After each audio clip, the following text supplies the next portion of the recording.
سامعین، اس وقت ہم گروپ کیپٹن عطا ربانی صاحب کے مکان میں بیٹھے ہوئے ہیں۔ ربانی صاحب قائد اعظم کے پہلے اے ڈی سی کی حیثیت سے ساتھ رہ چکے ہیں، اور اس کا مطلب یہ ہوا کہ قائد اعظم رحمۃ اللہ علیہ کو بڑے قریب سے انہوں نے دیکھا ہے۔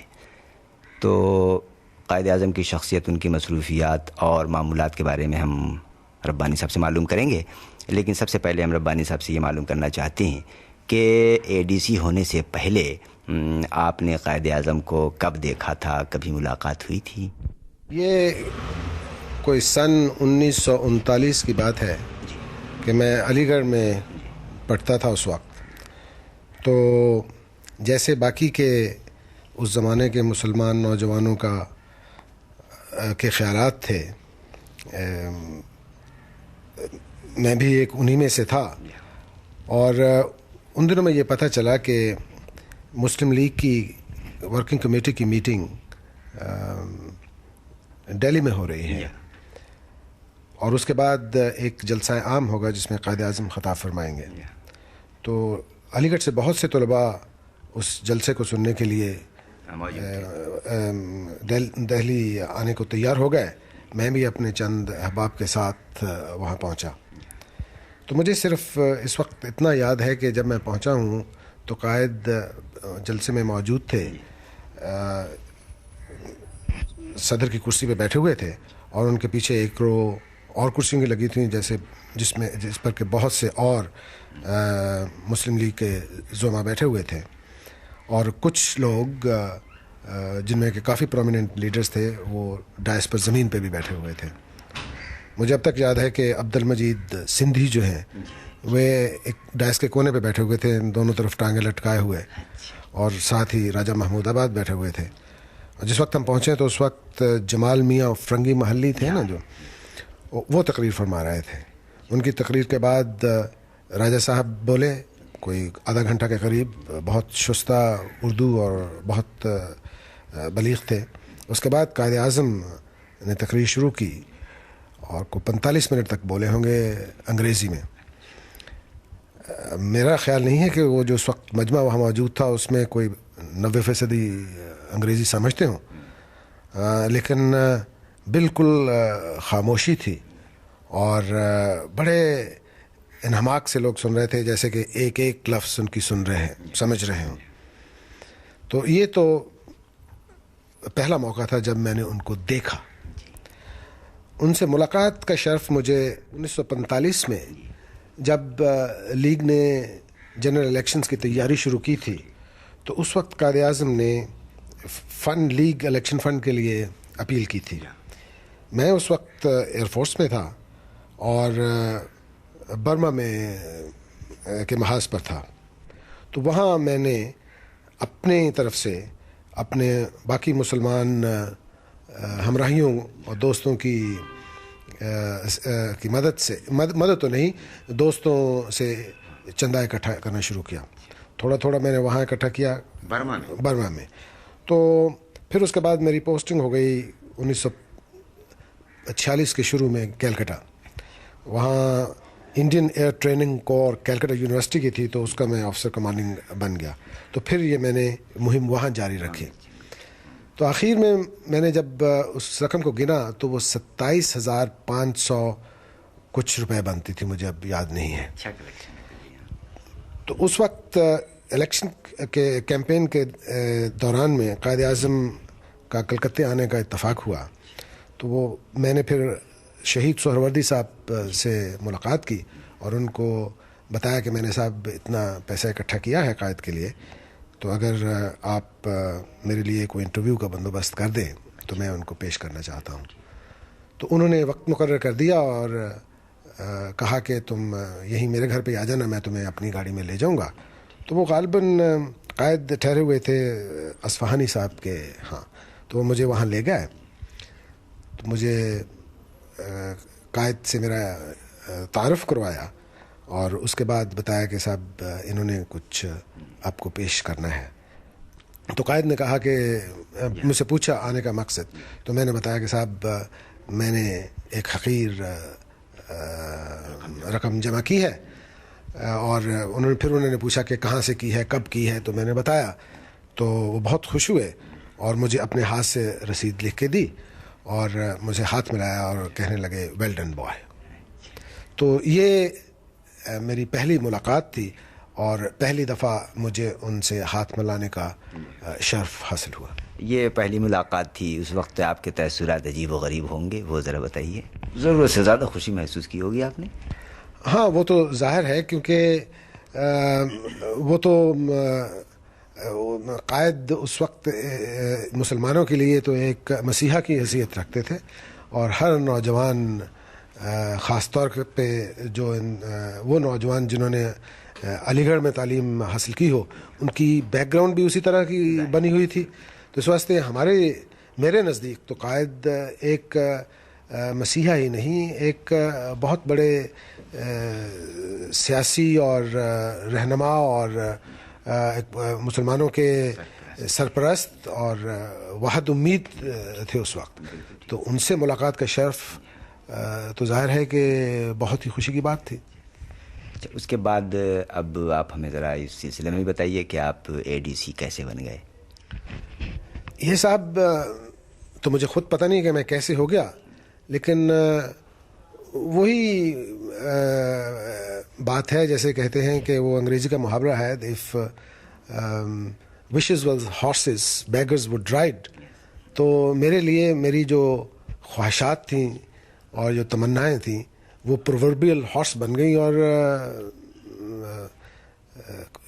قسمت سے میں سلیکٹ ہو گیا. وہ اصل میں یہ بڑا لمبا قصہ ہے. بات یہ ہے کہ جولائی 1947 میں اپنے 1 مہینے کی چھٹی پر جالندھر اور راولپنڈی آتا جاتا گیا ہوا تھا. تو دوسرا چھٹی کا میرا دوسرا جو پورشن تھا وہ میں راولپنڈی میں گزار رہا تھا. تو میرے خیال میں کوئی 20 یا 21 جولائی کی بات ہے کہ مجھے ایئر ہیڈ کوارٹرز انڈیا سے ایک ٹیلی گرام موصول ہوا جس میں مجھے کہا گیا تھا کہ میں فوراً دہلی میں رپورٹ کروں. تو وہ ٹیلی گرام میں نے پڑھا تو میں نے اسے کوئی اہمیت نہیں دی, کیونکہ میں سوچتا تھا کہ یہ ایئر ہیڈ کوارٹرز والے لوگ ہمیشہ تمہاری چھٹی خراب کرنے کے لیے کچھ نہ کچھ شوشہ چھوڑ دیتے ہیں. تو 2-3 روز کے بعد ایک اور ٹیلی گرام اسی مضمون کی آ گئی. تو پھر میں نے اس کی بھی کوئی پرواہ نہیں کی. پھر وہ کچھ 3-4 روز اور گزر گئے, ایک تیسری ٹیلی گرام آ گئی تو میں اسے بھی پی گیا.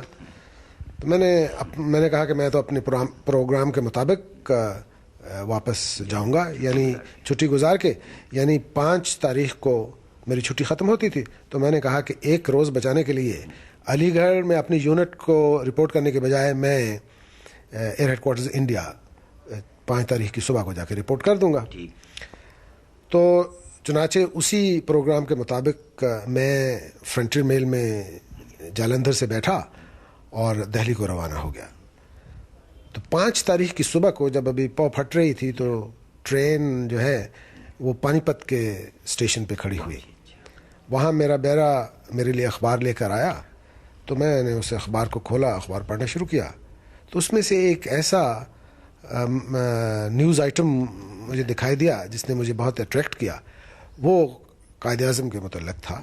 تو اس میں لکھا ہوا تھا کہ مسٹر جناح 7 اگست کو کراچی کو روانہ ہونے والے ہیں, اور اس اثناء میں ان کے سٹاف وغیرہ کا سلیکشن ہو رہا ہے.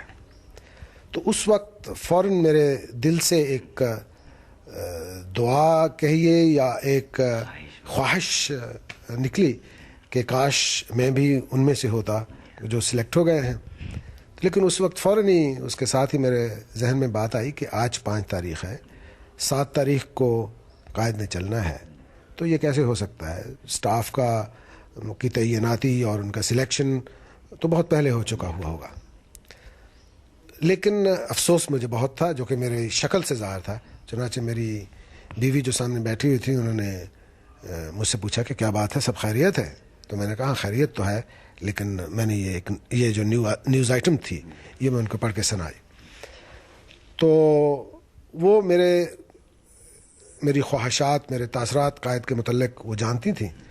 تو انہوں نے کہا کہ اسے کافی اس بات کا رنج ہوا ہے, تو کہنے لگیں کہ اس میں رنجیدہ ہونے کی کیا بات ہے, ہو سکتا ہے کہ تم قائد کے پائلٹ بنا دیے جاؤ جیسا کہ آپ نے کئی دفعہ خواہش ظاہر کی ہے, اور یہ بھی ہو سکتا ہے کہ تم آئندہ ان کے ADC نہ سے ہی تو ملٹری سیکرٹری بن سکو. جب گاڑی دہلی اسٹیشن پہ پہنچی اور پلیٹ فارم پہ جا کے کھڑی ہوئی تو میں کلیوں سے اپنا سامان وامان اتار رہا تھا, تو باہر سے پلیٹ فارم سے میری بیوی کے چھوٹے چچا میجر بشیر نواز, جو ان دنوں GHQ انڈیا میں تعین تھے, ان کی آواز مجھے سنائی دی. تو میں ان کی آواز سن کے کچھ حیران سا ہوا. گو ہم ٹھہر تو انہی کے ساتھ رہے تھے, لیکن ہم ان کو اسٹیشن پر ایکسپیکٹ نہیں کر رہے تھے. تو میں نے پوچھا, جب میں باہر نکلا تو میں نے کہا کیا بات ہے, تو انہوں نے کہا کہ عطا یار یہ تم کہاں غائب رہے ہو, کیا کرتے ہو, کہاں تھے, یہاں ایئر ہیڈ کوارٹرز نے تمہیں ٹیلی گرامز بھیجی ہیں لیکن تم نے ان کا جواب ہی نہیں دیا. تو میں نے کہا کہ بات کیا ہے, ان کو کیا ہو گیا تھا جو مجھے اس قدر ڈھونڈنا شروع کر دیا. تو انہوں نے کہا کہ تم قائد اعظم کے ADC منتخب ہو گئے ہو. تو مجھے اس بات کا یقین نہ آیا, وہ جسے انگریزی میں کہتے ہیں کہ ریئلی اسٹنڈ, اور اس قدر مجھے خوشی ہوئی کہ میں سوچ نہیں سکتا تھا کہ میں کیا کہوں. سو ایک چوکنگ فیلنگ سی میرے ہوئی, لیکن مجھے یقین نہیں آتا تھا اپنی قسمت پہ. میں نے وہاں ایک ٹیکسی لی اور نیو دہلی کا رخ کیا. تو راستہ نیو دہلی کا اس قدر لمبا اور طویل معلوم ہوتا تھا کہ سمجھ نہیں آتی تھی کہ یہ وقت رک گیا ہے, یہ کیا ہو گیا ہے. خیر وہاں میں جب پہنچا تو میں جلدی جنجوا صاحب کے دفتر میں پہنچا. تو انہوں نے کہا کہ بھائی کہاں تھے, کیا ہو گیا تھا, اتنی تانے واریں دیں, کچھ پتہ ہی نہیں دیا. تو میں نے پھر ان کو سارا قصہ سچ بتا دیا کہ صاحب مجھے 3 ٹیلی گرامز تو ملی تھی, لیکن میں نے ان کو کوئی اہمیت نہیں دی. میں نے سمجھا کہ آپ لوگ ہمیشہ لوگوں کی چھٹیاں خراب کرتے ہیں اور یہ بھی ایک اسی طرح کا مذاق ہے. تو انہوں نے کہا کہ, اور میں نے کہا کہ میں اسی واسطے 5 کو یہاں آ گیا ہوں. میں کہا میں HQ کو رپورٹ کر دوں تاکہ میرا ایک دن اور بچ جائے وہاں علی گڑھ پہنچنے کا. تو انہوں نے کہا بھائی وہ تم نے دن بچایا نہیں ہے, کو تقریباً 10 دن تم نے گنوا دیے ہیں, کیونکہ اگر پہلے پہنچتے تو 10 دن تمہیں مل جاتے تاکہ تم اپنا تیار ہو کر اپنا سامان باندھ کے اچھی طرح سے تیار ہو جاتے. لیکن اب پرسوں کو انہوں نے جانا ہے اور ایک دن ہے جو اس میں مرضی ہے کرنا کر لو. اور اس کے ساتھ ہی یہ کہا کہ آپ فوراً چودھری محمد علی صاحب کے پاس چلے جائیں, وہ آپ کا انتظار کر رہے ہیں. چنانچہ میں وہاں سے سیدھا چودھری محمد علی صاحب کے پاس پہنچا. تو انہوں نے بھی مجھے وہی سوال کیا ہے کہ بھائی کہاں غائب ہو گئے تھے, ہم تو سمجھے کہ تم کو کسی نے کڈنیپ کر لیا ہے, اور مذاق میں کہنے لگے کہ ہم تو پولیس کو اطلاع کرنے لگے تھے. وہ ساری تفصیل آپ نے انہیں بھی بتائی. میں نے پھر وہ the famous story of the famous telegrams میں نے ان کو بھی بتائی. تو انہوں نے کہا کہ اچھا ہمارا ٹھیک ہے, لیکن اب میں پوچھتا ہوں نوابزادہ لیاقت علی خان صاحب سے, کیونکہ وہ آپ کو ملنا چاہتے تھے. تو انہوں نے ٹیلی فون ان کو کیا تو کہا کہ وہ آپ کو بلا رہے ہیں, آپ ان کے گھر پہ چلے جائیے, اس وقت وہ گھر پہ. چنانچہ میں سیدھا گلے رانا پہنچا. وہاں جا کے میں نے اپنے آنے کا مقصد بتایا تو مجھے فوراً اندر بلا لیا گیا اور مجھے ان کے ڈرائنگ روم میں ایک بیرے نے بٹھا دیا. لیکن ابھی میں بیٹھا ہی تھا کہ مجھے ایک آواز سنائی دی, ربانی تم وہاں اکیلے بیٹھے کیا کر رہے ہو, ادھر آ جاؤ, ہمارے ساتھ کھانے میں شریک ہو جاؤ. تو جب میں نے دیکھا یہ آواز لیاقت علی خان صاحب کی تھی تو وہ کھانے کی میز پہ بیٹھے اپنی اہل خاندان کے ساتھ اپنا کھانا کھا رہے تھے. میں وہاں گیا تو بیگم لیاقت نے مجھ سے کھانا کھانے کے لیے کہا تو میں نے کچھ تامل کیا.